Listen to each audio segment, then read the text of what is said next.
e shangi companuto show. Okay, let's do the 4 limitless contemplations. May all beings have happiness and create the causes of happiness. May they all be free from suffering and creating the causes of suffering. May they find that noble happiness which can never be tainted by suffering. May they attain universal, impartial compassion, free of worldly bias towards friends and enemies. Semjen damje dewatang dewe jutang denpa juchik, dungal tang dungal chichu tang trawa juchik, dungal mepe dewa tampatang mindrawa juchik, Nering chak tang ni tandrawe tang nung chempo la ne pa juche. So good evening, everybody. I hope you all okay with the upside down world and the upside down weather. Yesterday we were sweltering like, I can't believe, I was so hot. I didn't know how I was going to sit in this room. And today it's cold and rainy. It's gone right down the temperature. It's mad like the world. But remember, the weather reflects the world as well. What's going on in our minds is also going on the weather. So it's important that we stabilize our minds and really get ourselves right. So tonight, I've called it's actually part 7 since we started from the beginning, and you can go back on any ones you want or any subjects during the holiday periods, because we're only going to have another about 2 sessions, and then we're going to close for a nice 2 months.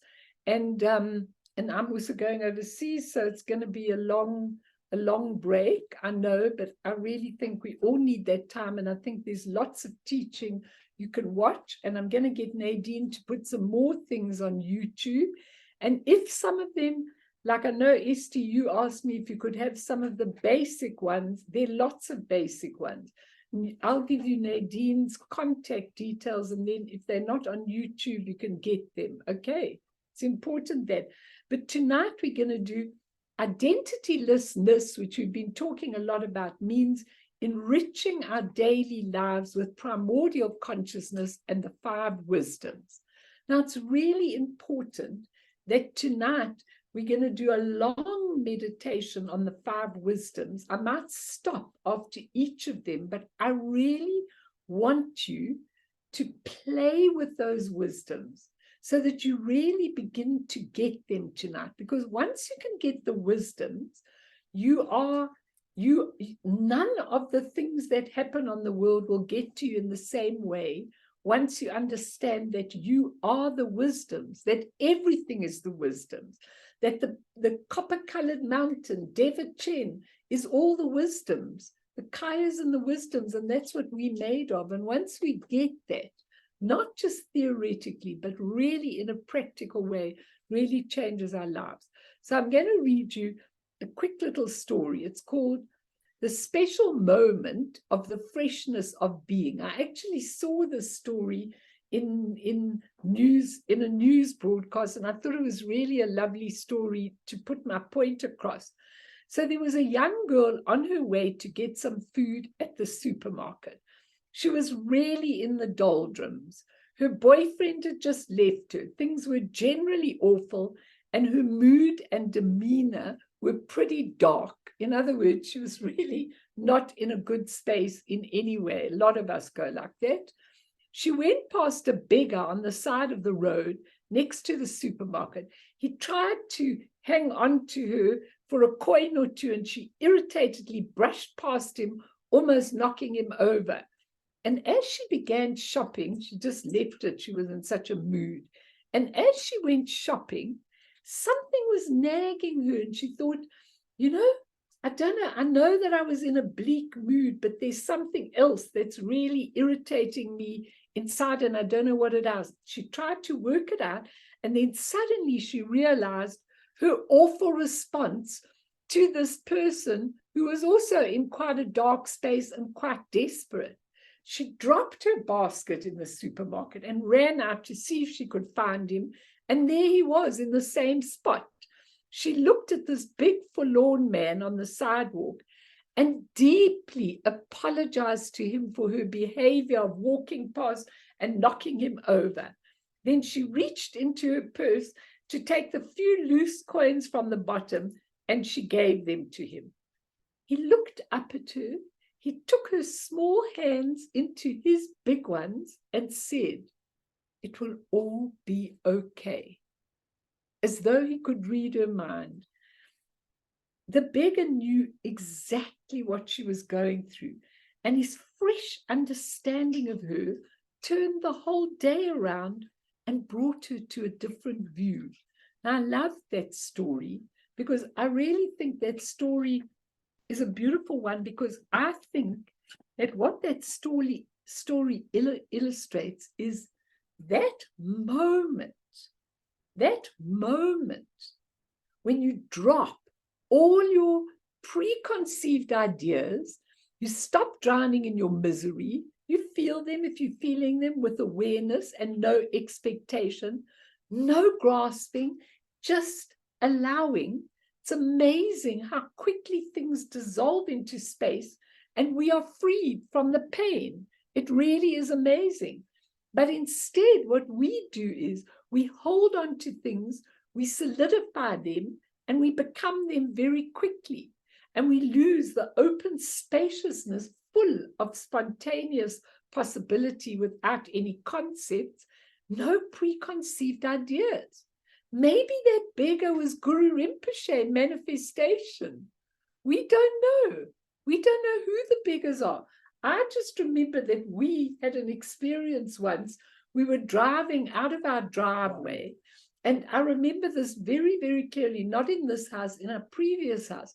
We were driving out of our driveway. Now, in the old days, you couldn't give anybody a lift. I mean, in those days you could, but now I don't think you'd pick up anybody so easily. But anyway, there was a guy next to the car where I was standing, and he said, "Please, ma'am, I need a lift to Yeovil." In those days, Yeovil was okay, you know.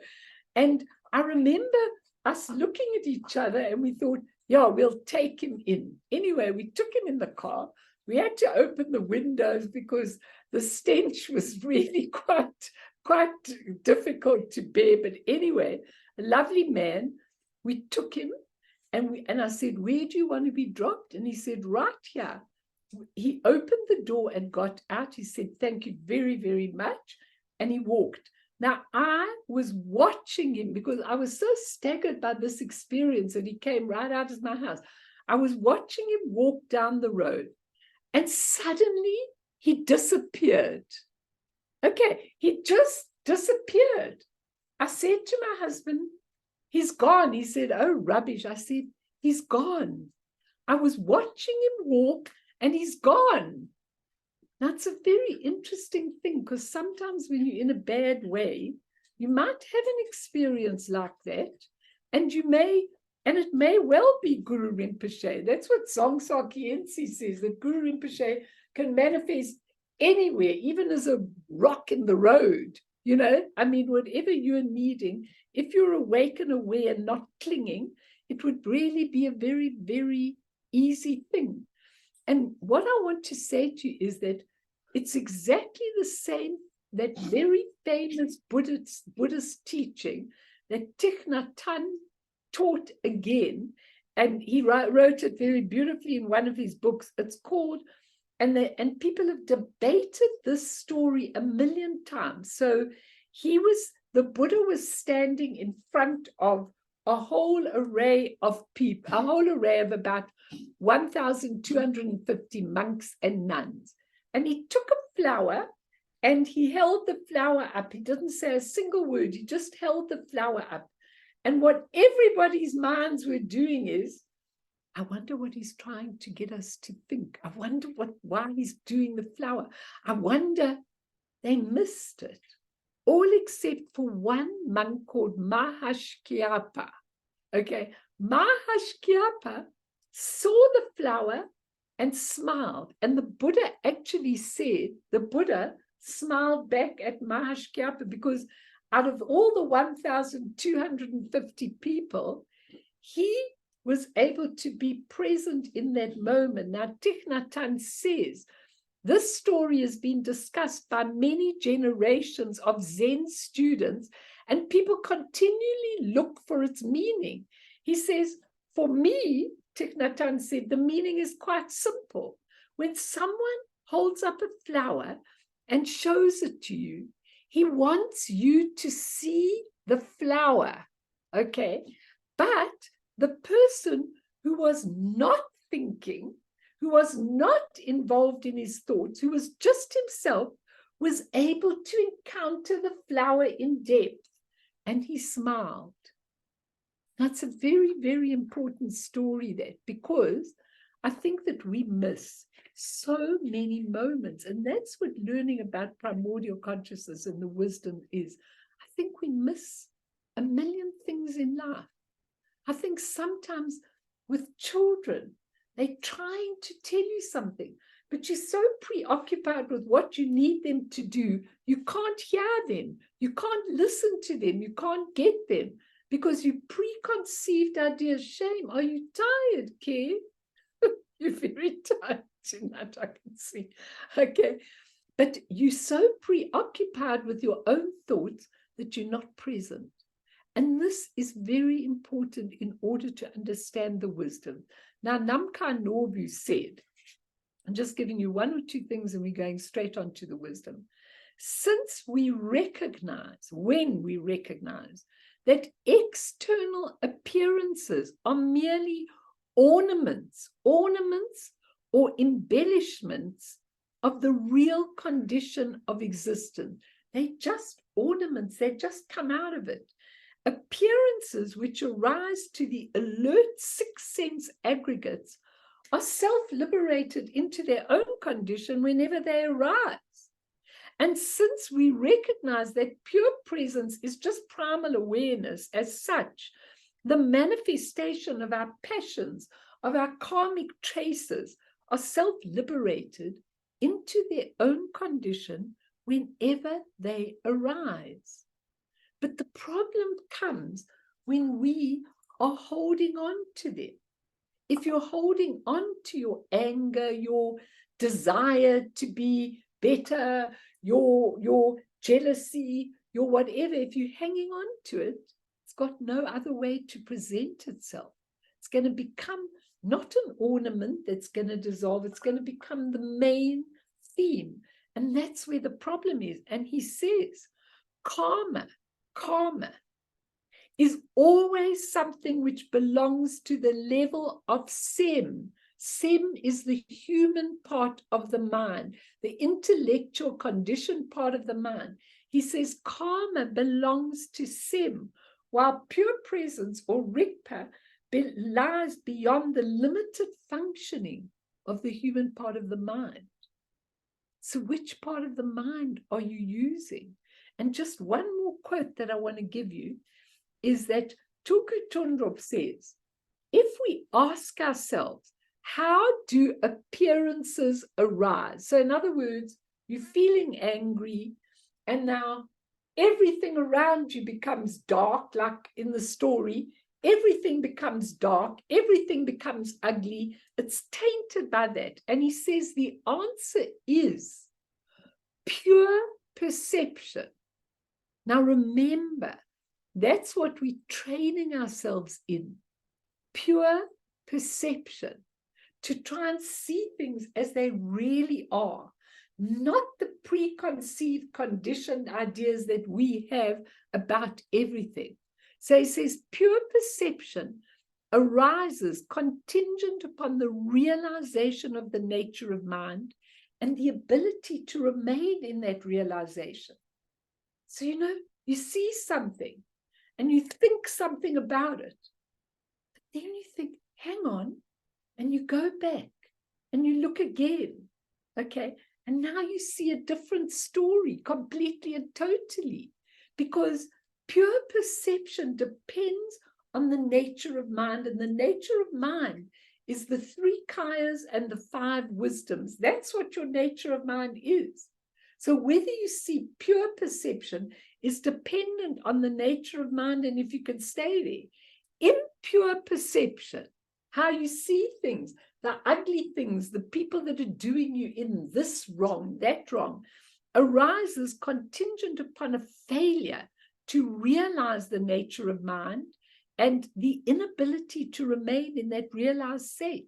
So we really, it's called the grasping mind will conceal omniscient primal awareness. Now, today I was dealing with somebody who's just gone through an awful bereavement and everything. And I said to this young girl, I said, you need to look at what are the emotions that you go through when you are bereft, when you've lost somebody and you really are bad. And what are your human punishing emotions that you've been doing always, always, always, that now you mix in, you taint with your impure perception. So, for example, she'll say, if I would have done this, then maybe she wouldn't have died. Now, is that a helpful thing? If I would have said this, if I would have done this, if I would have reacted differently, it's okay to say, maybe if I would have reacted quicker, she wouldn't have died. There is that chance, and there's no problem in saying that once. But as soon as you say that, and then you go on and on and on with that emotion and with that punishment, then even your bereavement emotions can't come through. Do you know what I'm trying to say? I'm trying to say that as human beings, yes, we do have emotions, lots of emotions, okay? But how we perceive those emotions and what we do with them is really contingent of whether we're using our nature of mind or whether we're using sin, which has always responded in a particular way. Now, we're going to go on to the wisdoms, and then we're going to do some lovely long meditations on them, just to contemplate them. I'm not looking at long meditations. I'm just looking at, you need to play with the putty of your nature of mind. You need to get to know it. You need to be able to have it at your fingertips so that when you're going through the emotion, when you're going through anger, you don't put yourself into a hell realm so that your whole day becomes an angry realm. Each of the 6 realms of samsara is attached to one emotion. And if one of those emotions is the one that you do a lot of, then that's the one you need to concentrate on. You need to see what is really happening here, because otherwise you create it. If you are a very jealous person, you are living in the jealous God realm, where everything becomes competitive, where you challenging people in the office who are doing better than you, where you're jealous if your partner looks at another person, where you're jealous and envious of people. You create a whole realm in which you live in. Now, each of the wisdoms is actually to clean up the realm. Once you can see the wisdom, the emotion, the realm, the element, the color, everything gets cleaned up. So that's why it is so vital to actually be able to use these. Now, what I've done for all of you is, before poor Fiona went, I said, Fiona, you have to make a chart for them. Okay, so and what I did before you put it up, Kathy, what I did, she made a beautiful chart. She makes such beautiful charts. She even put pictures of the Buddhas and everything with the chart. Just a little chart in which, because a lot of you said to me last week, can you give us the mantras for each of the wisdoms, and can we start saying them? Now, I'd like you to say those mantras, but I'd like you to put I'd like you to really, when you do it, and you don't have to do it as your practice, You could do it when you're cooking a meal. You could do it when you're showering. You don't have to go and sit down and do an hour's contemplation of it. You must incorporate it into your life so that you know it, you feel it. I say it every day. I usually do it in the shower. And then when I've done the mantra, then I'm talking about the wisdom, and then I'm talking in my mind about the poison. Then I'm talking about the realm that you're in, and I'm talking about the color, and I'm talking about the Buddha family. And I know them all off by heart. So when I'm doing the mantra, I know it. So what I asked Fiona was, I didn't want, when I've taught the 5 wisdoms in the past, then people make these huge charts. Bernice is brilliant at making charts, and I said to her, don't make me a chart, because I don't want to chart. What people do with charts is they use their human minds. Forget about a chart. So I asked Fiona just to put the mantras and to put she put a picture and to just put in brackets underneath the things that you can contemplate while you're doing the mantra. She did a beautiful job, and I can add to those things, because remember, each Buddha family got extensive things, and each poison's got extensive things, but we do it very simply. Secondly, which I typed out for you last night, since Fiona wasn't there, is the Bardo prayer, okay? The Bardo prayer, which gives you all the wisdoms and the poisons. Now that prayer, number 1, is really helpful for you to use when you die. And number 2, you should say that prayer very, very frequently. And again, please, all of you, do what I do. I have this prayer book. Okay, so wherever I am, I just pick up the prayer book and I say some of the prayers. And in the morning in the bathroom, I've always got my prayer book open. And then when I'm putting cream on, I'm saying some lovely prayers that I've chosen, in my prayer book.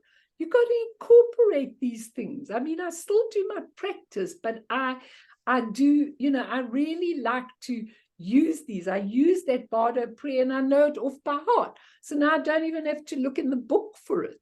So I've typed it out for you, because to me it had a few mistakes. And so you can have that. So show us the little chart Fiona did. We're not spending a lot of time. We're going to do it in meditation. But those of you that want it, give it to Kathy. You see, it's a lovely, lovely, the mantras of the 5 wisdoms and primordial consciousness. So the first one is Buddha Varashana. He's in the center of the mandala, okay? And Buddha Varashana, the mantra is Om Varashana, Om Varashana, Om Varashana, Om. So I said, just put there, flood us with the wisdom of the Dharma Dhatu, because that's the wisdom of all accomplishing wisdom. You can also use that. And please transmute ignorance and delusion. And then underneath, I got her to put the form, which is the skanda. If you weren't here for the skandhas, go back and listen to it. The element, the color, and the family. Just underneath, so that when you're doing your mantra, if you want to have that chart next to you. Now, Kath, can they get this off? Can you get this off the computer, or do you need to send it to them? That's lovely when you make it bigger. So I'm going to try and put it in the chat. That would be wonderful. Both the documents. Okay, so this particular document has got everything you need, but when we do the meditation, I will go into each one, and then you can take the chart home so that you've got it, and you can really, and when you understand it, when you understand, here's the wisdom, this is the Buddha family, and this is the poison. I don't care if you don't understand the other things. But remember, the skandhas are what makes up our self, that the Buddha said were not permanent. Your form, your feelings, your perceptions, your habits, and your consciousness. So each Buddha family, each wisdom is associated with one of the skandhas. So think of it like this. As soon as you have got the wisdom, that skandha disappears. It just dissolves completely and totally. So I'm not going to go into this We're going to do this as the meditation. It's really lovely for you to do. But just have a look. Don't you think she did a beautiful job? Okay, so it's yours, Penny. You've got it. So that you can't say I haven't given you anything. So if you can put it in the chat, that'll be fantastic. Now just put the Bardo prayer. I'm also not going into the depth of the Bardo prayer, but just put it up if you can, okay? Then I'll just show you in this prayer, put into your prayer book so you can. So it's like this, the aspiration prayer for deliverance from the dangerous passage of the Bardo. So when you say this, I know this off by heart, so I can say it and get in touch with the wisdom. So just to do 1 or 2 verses, when through intense delusion, I wander in samsara on the luminous path of the all-accomplishing wisdom, may blessed Varashana go before me, great mother Kadafisvari behind me, deliver me from the Bardo's dangerous passage and bring me to the perfect awakened state. Then it goes, when through intense aggression, I wander in samsara on the luminous path of the mirror-like wisdom, may blessed Akshobhya or Vajrasattva, you can use them interchangeably, go before me, great mother Mamaki behind me, deliver me from the Bardo's dangerous passage and bring me to the perfect awakened state. So it goes through each of the poisons and each of the families. And this is a really good prayer to know off by heart. Thanks, Kath. Because when you come to the Bardos, we can see if you want to say it after, but when you come to the Bardos, you should know that so that you know what you're traversing when you come to death. And it's really very easy once you say it on a regular basis to really know it. So I'm going to start now and give you the beginning of the meditation, but just let me ask you first, does anyone want to say anything, comment, ask anything? Share a file in the meeting. Good, Kat, that's brilliant. If you could share a file, can you all get that? Yeah. Or if you're struggling, maybe you guys could have just done a screenshot. I've already sent it to my own WhatsApp. Oh, really? You did a screenshot and sent it to your WhatsApp? That's excellent. I sent it to Kathy as well. So if you guys have her number or my number, we can. I just actually wanted to say something else. Sorry. Please. You know, if you have a loved animal that has died, I mean, I have, you know, put them down, and I've played the Bardo prayers for hours and hours. And it really not only I believe helped my animal, but it helped me as well. Yeah, that's beautiful. And I know you and Eugene have both done such beautiful work with the animals, you know, and I just pray that I'll be able to do that for my animals. Because when you play those Bardo prayers for someone, and when you know them and you say them and you ask them, it's absolutely amazing. And when you know your animals, this little tiny animal of mine, okay, he for absolute sure failed his incarnation on pride. That's why Guru Rinpoche sent him to me. He's got this attitude, as little as he is, you know, if he doesn't want to do something, he'll go like this. And I go, you will never do that, my boy, because you are not going back to pride and in a little animal body, which is not worthy of who you really are. You're going to finish this incarnation, and then I'm going to do the Bardo prayers, and you're going to be a human being. There's not going to be 1 inch of pride. So one of the things that I've really taught him is to do his prostrations. And the reason why he does those prostrations in my shrine room is to bend the knee so that he's never got pride. Never. And it's really important, you know, that like what you've done with your animals and what I'm going to do with mine and what I've done with them, training them and teaching them how to be when they come in the shrine room. If they don't want to do it, I say, you'll do it. Otherwise, you go out of the shrine room, and now they do it just automatically. So of course you can train them, and of course you can do prayers for them, and it's really important, and it's wonderful that you do that. Any other questions, any other comments, anything else you want to know? Anyone?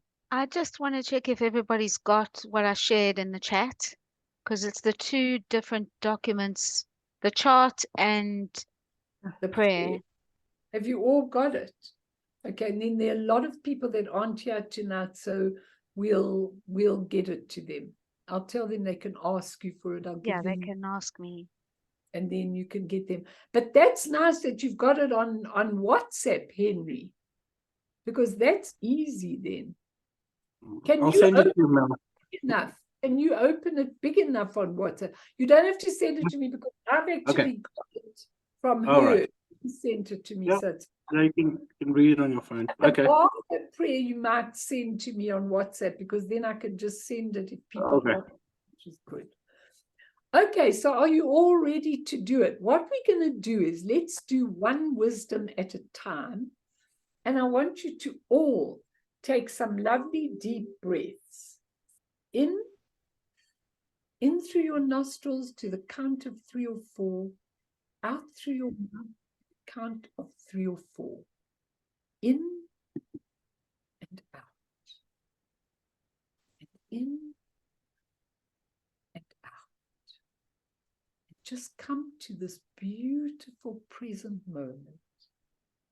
And I want you to just feel appreciation in your heart that this teaching is available to us, and that basically we begin to understand in life that we are the 3 kayas. The essence, or dharmakaya, is pure space. The luminosity, the nature, the awareness, the clarity is the Sambhukakaya, full of all the beautiful rainbow colors. It's the nature and the essence go together. And the Nirmanakaya is the unlimited expression of compassion and being anywhere and everywhere for what people really need. Now, this is who we are. We're made of the essence. We have this beautiful, luminous, multicolored nature, rainbow-colored nature, which has clarity, luminosity, and awareness. And we're able, through the Nirmanakaya, to express pure compassion. As that beautiful sentence I said to you last week, let illumination dawn as wisdom. So as the luminous expression comes out of your essence, let it dawn as wisdom. So we're going to start, and I want you to actually feel yourself entering the mandala of your heart, where the 5 Buddha families are absolutely resident. I want you to be there with the 5 Buddha families, which are your awakened nature, your wisdom. They are all inside you, all different sides of the mandala of your heart. Really, really important to understand completely. And so I want you to start. We're going to start with that first wisdom. We're actually going to start with the second one tonight. We're going to start with mirror-like wisdom, because that's a very, very easy one to understand. So I think we'll start with the mirror-like wisdom. Now I want you to imagine that you are walking into a mandala. The color of this beautiful entry of the mirror-like wisdom is pure white. It's a pure white. So you're entering into the whole arena of the Vajra family. It's pure white. Vajra means it can cut through everything.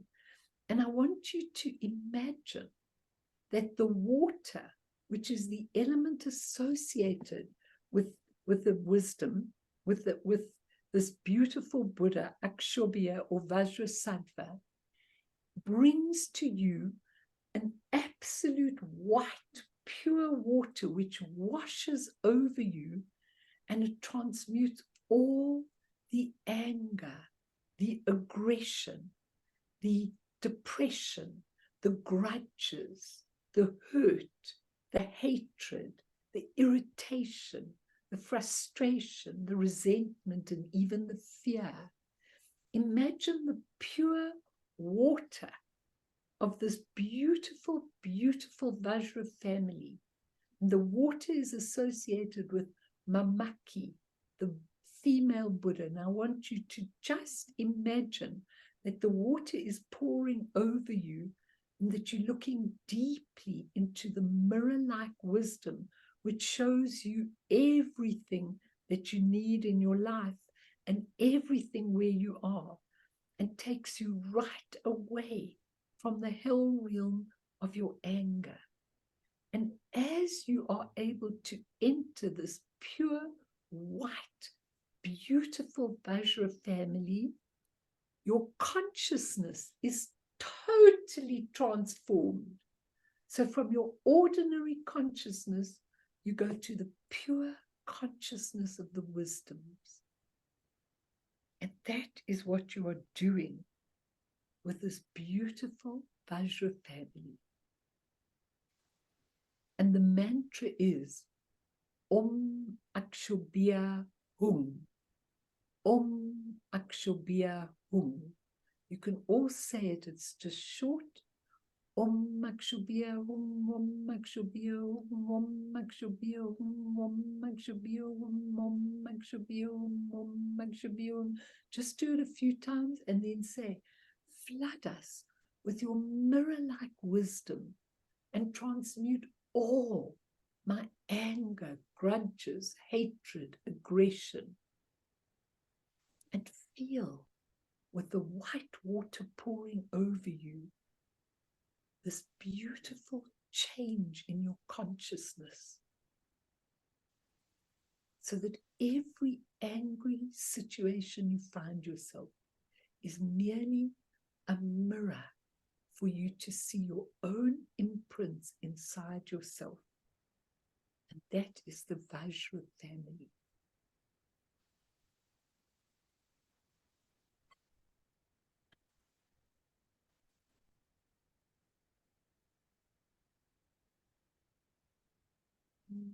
So you walk around your house, everybody, and you say, Om Makshabhi Om, Om Makshabhi Om, Om, or even Om Vajrasattva Om, Om Vajrasattva Om, Om Vajrasattva Om. Flood me with the beautiful mirror-like wisdom, consume all hatred, transmute all hatred and anger, and allow my consciousness to transform. Okay. Can we go on to the next? Okay, next one. The all-accomplishing wisdom, or it's also called the wisdom of the Dharma Dhatu. Okay, and when you think of this wisdom, the color is blue. So think of the beautiful, wide open blue sky in which everything can fit. Everything that you're going through can fit. And you are saying, Om Varashanu Om. Om Varashanu Om, Om Varashanu Om, Om Varashanu Om, Om Varashanu Om. Flood us with a beautiful, all-accomplishing wisdom. And please transmute all the ignorance and the delusion, all the stories I tell myself. Transmute them completely. The inadequacy that goes with telling stories, the uncertainty, the confusion, the fear, the doubt, the bewilderment, but basically transmute all my delusion and ignorance. in with your beautiful wisdom and spaciousness. Whenever I do that thing, I think of the sky of the Buddha family. They called the Buddha family blue like the sky, open, spacious, almost luminous. So imagine this and think about it. Think about it being associated with the element space. The element space. And the female Buddha, Akadis Vishvari, and you are there, and in this beautiful, beautiful Buddha family, your form is changing from an ordinary physical form to a pure Vajra form. So with that wisdom, you say, Om Varashana Om, Om Varashana Om, Om Varashana Om, Om Varashana. Flood us with your beautiful wisdom of the Dharma Dhatu, all-accomplishing wisdom. Please transmute all my ignorance and delusions, and let my form start changing, start regenerating into a Vajra body, into a beautiful, pure body. And think of the element of space, and think of the blue color. It's exquisite. And think that the animal realm is totally transmuted because we have the ability to work through it. And that's the second wisdom. Then the third wisdom. If anyone wants to ask, you can. The third wisdom is the beautiful yellow wisdom of the Ratna family. Whenever I think of the Ratna family, I think of the earth, because they are associated with the element earth. Ratna Sambhava and Buddha Lochana are associated with the element earth. So the earth in you, the Ratna family gives these beautiful offerings. Imagine them giving you all the harvest and giving you the most beautiful offering with the yellow color. And you say, Om Ratna Sambhava Tram, Om Ratna Sambhava Tram, Om Ratna Sambhava Tram, Om Ratna Sambhava Tram, Om Ratna Sambhava Tram, Om Ratna Sambhava Tram. Flood us with your beautiful wisdom of equality. Now ponder this wisdom of equality. The wisdom of equality means all beings are equal. Why are you fighting over your religions, over who's superior, when everybody's got awakened nature within them? It's called the wisdom of equality. And by your beautiful wisdom, please transmute all my pride, all my arrogance. People only think they're superior when they've got pride, subjugated, my pretentiousness, my unyielding nature. Please, Ratna Sambhava, transmute it with your beautiful yellow earth color, okay? And with that, the skanda that it's associated with are your feelings. So all your sensations, all your feelings are just dissolving, and the pride is dissolving. And the wisdom of equality comes into your life. Every time you think you are superior to someone, you think of this mantra, Om Ratna Sambhava Tram. Flood us with the wisdom of equality, your beautiful yellow earth offering of the Ratna family, and transmute all the feelings, everything. The skanda of feelings is associated with the Ratna family. And the God realm is the realm where the gods are proud. And so that God realm just dissolves completely.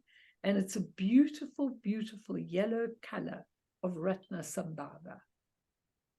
Now you can play with these. Once you've got your chart, you can say the mantra and play with them and really understand them. So let's do the other two. Okay. Om Amitabha Hri. Om Amitabha Hri. The Hri is the seed syllable of Amitabha. Think of the beautiful red lotus family. So you're going into a beautiful red color of the lotus family, and flood us with your discriminating wisdom, your discerning wisdom. What does that mean when I look into it?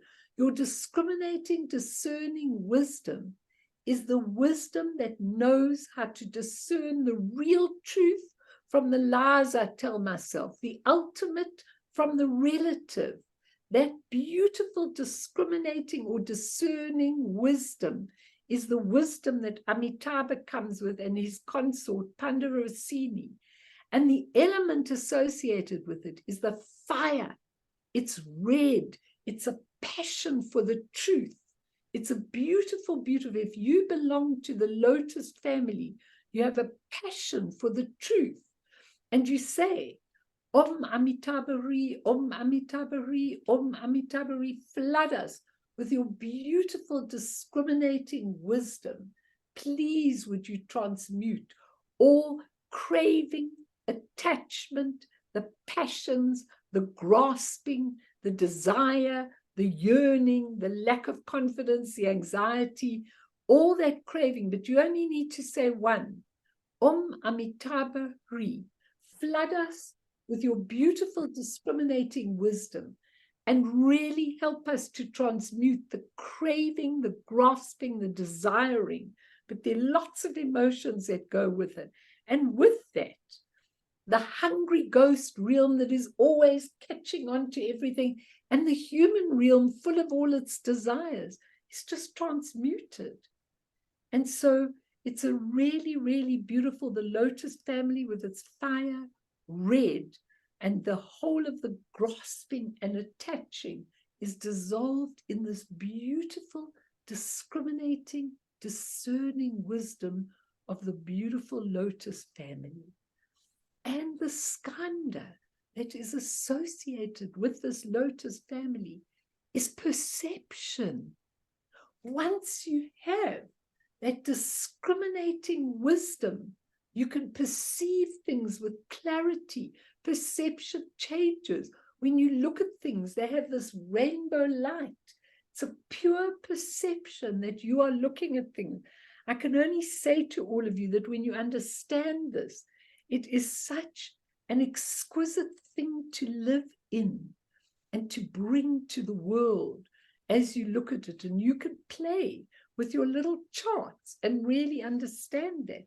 And that is the lotus family, red in color. And the last one, Om Amoghasiddhi Ah. Om Amoghasiddhi Ah. Om Amoghasiddhi Ah. Om Amoghasiddhi Ah. Om Amoghasiddhi Ah. Amoghasiddhi is the beautiful Buddha of the Karma family. It's called the Karma family. Green, okay? Please, could you give us your wisdom of perfected action?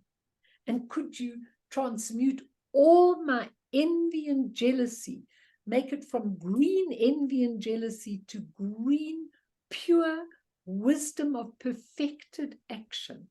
When you're using this beautiful family of perfected action, you are calling on that family, because perfected action means spontaneous activity, pure activity, the wisdom of perfected action. When you watch these great masters and they are able to do things so purely, just go and do their wisdom of perfected action of the Karma family. And the element is wind or air. So I always say, a beautiful Karma family, bring your wind, your pure wind and your air to clear the way so that I can just do that perfected action. And the female Buddha is Samaya Tara, none other than Green Tara, who is there with all her beautiful action. And so you're saying, Om Amoghasiddhi Ah, Om Amoghasiddhi Ah, Om Amoghasiddhi Ah. Flood us with your wisdom of perfected action. Transmute all envy and jealousy. and bring your beautiful wind and air and your green color. And the skanda that is associated with it is the habit formation. So those habits that have become a habit of being jealous, a habit of everything, is completely transmuted once you understand the wisdom of perfected action. And the realm, of course, is the jealous God realm, which just dissolves. So beautiful Buddha families. The Vajra family, the Buddha family, the Ratna family, the Lotus family, the Karma family, which are all blue, white, yellow, red, and green. See them right in the mandala of your heart and feel that every single difficulty you have, particularly your negative emotions, are purified instantly as soon as your perception changes and you see them as pure wisdom.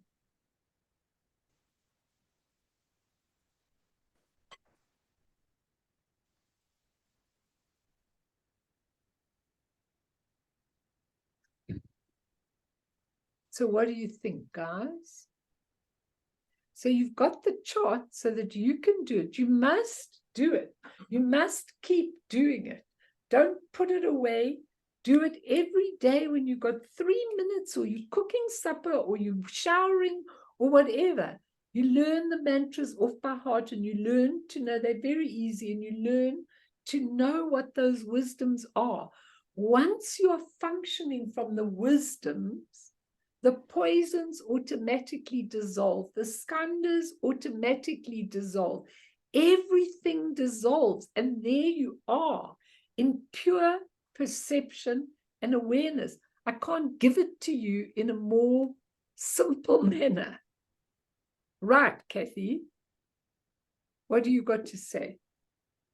I just say it makes it a lot more Accessible. accessible, yes. Because I mean, I've been looking at this for years, and then I always don't, for some reason, it just doesn't stay. But now what you've done tonight is stayed. It's a lot more accessible, a lot more doable. Yeah, it's doable. But try and understand, when it is doable, it means you are practically relating it to your life. You are practically relating it to your life. So you're in the office, okay? Now someone comes in that's all uptight and all angry, or let's use another example, because I'm always giving you the mirror-like wisdom. Let's say somebody comes, they're really jealous of your achievement, Shame. A lot of people have got load shedding tonight. They're having a hard time. But let's say someone comes into the office and they're really jealous of you. Okay, they're really jealous. You're doing well and they aren't. And so they come and they make some nasty remark to you, which could really upset you a lot. So now straight away, when you have that, you're looking at the wisdom. Because what they're jealous of is that you're getting on with your work easily and spontaneously, and they're battling along. And so instead of coming to you and saying to you, which people could come to you, whoever asks me for anything, whoever asks me, Melanie, I don't understand, show me from the beginning. I will sit till the cows come home to show you. I don't mind that. I've got infinite patience to help you with your questions and your answers as best as me, my little ignorant self, can. Okay. But the point of the matter is that if somebody in the office was jealous of you, instead of, if they were able to see that as the wisdom of perfected action, and the green has got to transmute, and their habit of being jealous has got to transmute. If they came to you and said to you, listen, I don't know what I'm doing here, and I'm watching you, and it's just so lovely to watch how you are managing all these things and I'm not. Listen, I'm coming to sit at your desk as an apprentice, okay? Will you help me? I underwrite you that if you go and say that to somebody, they will. Or if somebody is jealous of you and they come and give you a jealous remark, and you're looking at that wisdom of perfected action, you might say to them, I can see you struggling. Come and sit next to me. Let me just help you to understand this a little bit. And that would just dissolve all the jealousy. They would be so grateful. So every single situation, if somebody comes into your office, okay, and they, never mind the office, or someone comes in and they're very arrogant, and they tell you about their arrogance and about their wonderful things and everything. If you understand the wisdom of equality, you will not be offended by their arrogance. You might say something extremely humbling to help them to come down to earth. Each of these poisons are the essence of what we are doing with our lives to mess up our lives, to land up in one of the realms of samsara, and to go on that wheel of life over and over and over again, on and on with the causes. Now it is time. We have this at our disposal. I don't know how long we're going to have this at our disposal. If I look at the earth plane now, I don't know how long people are going to really understand the wisdoms for. So now is the time that we've got to use it and understand it. And only when you play creatively with it will you understand it. Not on a chart. Use your chart by all means in the beginning to get to know all the things. But understand something, that when you play with it and you use it in your practical life situation, it starts transmuting everything. Now, my little Kerry, who's very tired tonight, tell me, does that answer your question you asked me? And ask me more if there are more you want to ask. Yes, Mel, thank you. Does that help? Yes, definitely it does. Definitely it does. But I feel that I need to ask you some more things about the different skandhas and the different I mean, you can ask practices. now. We've still got a few minutes. I won't go on to mantras. yeah, the different mantras. I'm sorry to say, but I have them all. And I've only managed to write down some. So no, I'm but happy you've to got the email you. chart. You've got the chart. Okay. And you should be teaching this to your children, but obviously not with the mantras. But you can make up stories. You can make up beautiful, beautiful stories. I will help you. For example, the wisdom of equality and pride and arrogance. I mean, you can teach children how to transmute pride and arrogance by understanding that everybody's actually equal. You don't even have to use this terminology, and you should be able to teach these. I mean, children must learn this at an early age, how the wisdoms work, but doesn't even have to be in this terminology. It can be in regular terminology. You know, when I was teaching emotional growth in the schools, Kerry, you know, I used to do, in those days, we didn't even have, you know, there wasn't even television program. I used to do these programs with the children on negative emotions and what they were. And I didn't have all this at that stage. But if I had this and I was in front of a class of children, I would teach them without a doubt. I would make up stories around each of the wisdoms. I would get them, you could do it with grandchildren, with children of any nature. But these are the things you have to play with, okay? You can't understand them in one go. You have to play around with them so that they really become part of your life, so that you're looking all the time in a mirror at what you're seeing. Okay, I'll answer any of your questions with pleasure, because if you look at the skandhas, it's so interesting to see how they are, because the Buddha said, you think that you are a form, you think everything's a form, a solid form, feelings, which we know, perceptions, the way you see it, you're not seeing pure perception. Habits, you've got so many habits. All those impure perception become your habits and everything. And then that becomes your ordinary consciousness. So when your five senses see, hear, taste, etc., smell, when they see, hear, taste, and smell, okay, they don't have any labels. But when you come to the mind consciousness, which is the sixth level of consciousness, it labels whatever you see.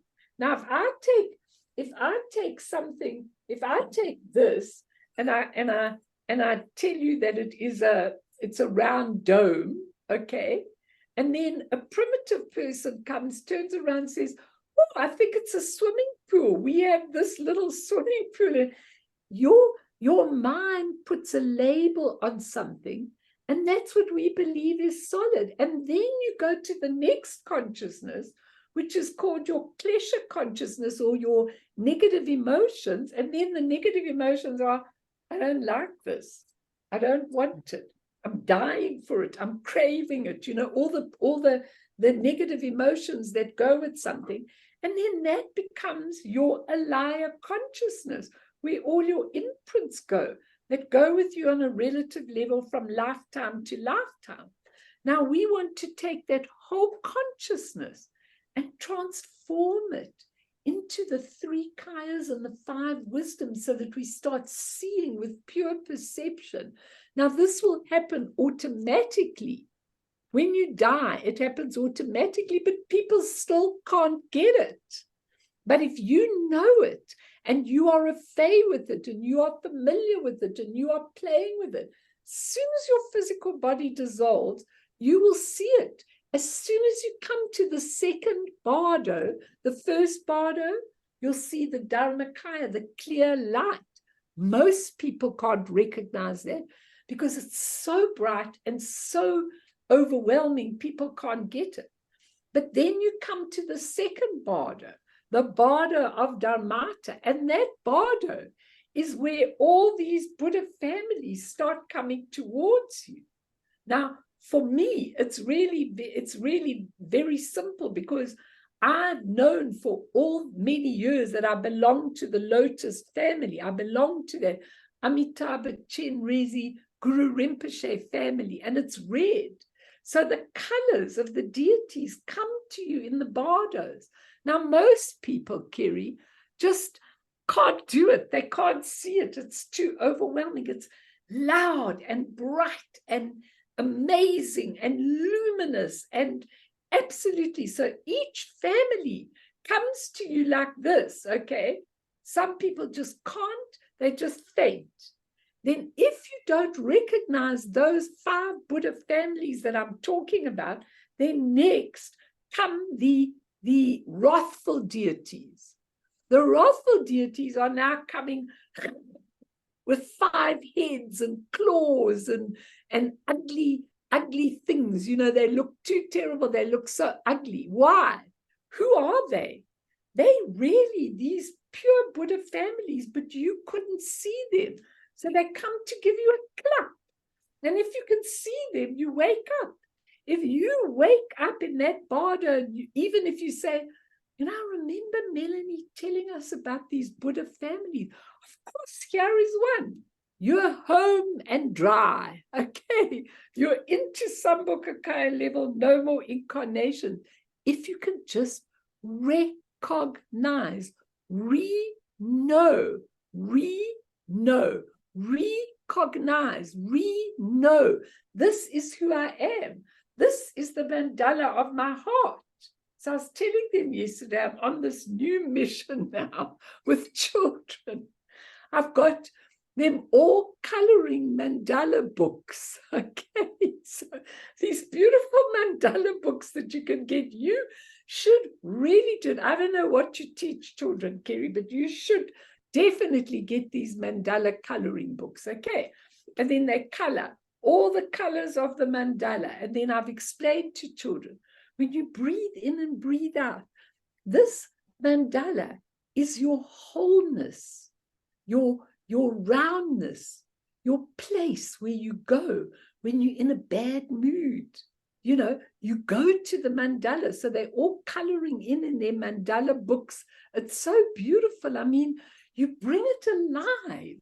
You bring this Buddha Dharma alive. You explain to people what is a mandala, where you're going. Anyhow, I'm doing too much talking. So anyone else want to say? I'm thirsty, and I've got It's lovely with the children, Mel. I remember the story you told about your grandson years ago, and how you taught him, I think it was the medicine Buddha, and how cute that was. So cute. I mean, in those days when he was 2, he could walk up the stairs and say the medicine Buddha. You know, now to get him to say it, he goes, tell me it again, man. You know, it's like he's into life now, you know. And so all those things, they're so cute when they're little, that they go to, you know, fall away a lot. But it's so important for all of you. Aren't you tired of this hostile world? Yes, my darling. This was one done by my grandchild. I don't know if you can see it. It's a mandala. I can't see the colors. That's so because you can't see the color. I can't see the colors. But those that want to get those mandalas, I can see that he's colored, but I can't see the colors. The colors are not showing up. up. If it's on your phone, send it to me. I want to see it anyway. I will, because it's beautiful, the mandalas. You know, with the breathing and with everything. Like a meditation. You know who used to do them? Adele. Remember Adele? I think she's with, I can't remember her surname, when we used to do the Sunday groups. Adele, and she had a daughter. She used to do a lot of the mandala work. Beautiful. Well, beautiful, and it's wonderful, and you can all do it. And if you really get excited about it, now you've got your chart, because everyone asked me, can I have a chart? Can I have a chart? Yeah, you've got a chart now. Okay. So and then use it. And when you have experiences, you're welcome to text me. All I do with the texting is I just press the recorder and I answer you on that. It takes me a minute, and I'm very happy to do that. And Kerry, I'll do that with pleasure for you, you know, just whatever I can do. If I've got the answer, I'm so happy to do that for all of you. Just try and see.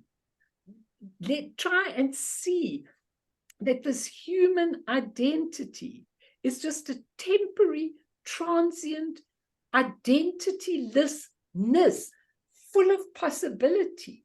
When you are those 5 Buddhas, you can answer people, you can come forward, you can be the wisdom of equality and the wisdom of perfected action and all of those kind of things. It's really a beautiful way of life when you go into that primordial consciousness. And those of you that really want to hear that teaching in depth, I just want to say this, and then I'm going to, please go, Mart.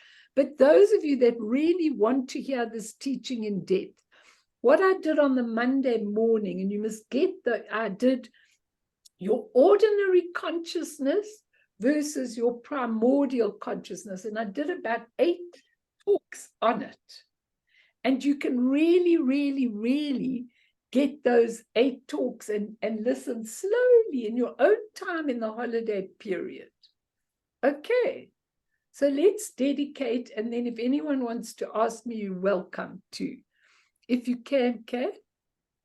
Let's dedicate to all the people who are caught in the emotions, in the ugliness, in the poisons, who are really having a hard time. Let's really, the first one, let's really dedicate, or if there's any merit from this teaching, to all of them, to the hostages, to the people caught in Gaza, in Israel, everywhere, in Ukraine. Let's really dedicate these teachings to all of them. Through this merit, may we achieve all-seeing Buddhahood, and thereafter, once all harmful enemies have been defeated, May all beings be liberated from the ocean of existence, stirred by the waves of birth, old age, sickness, and death. Sonamdiye tamche zipane topne nepe tranam pamshene jegana chibana topaye sipe sole duadro warsho. There.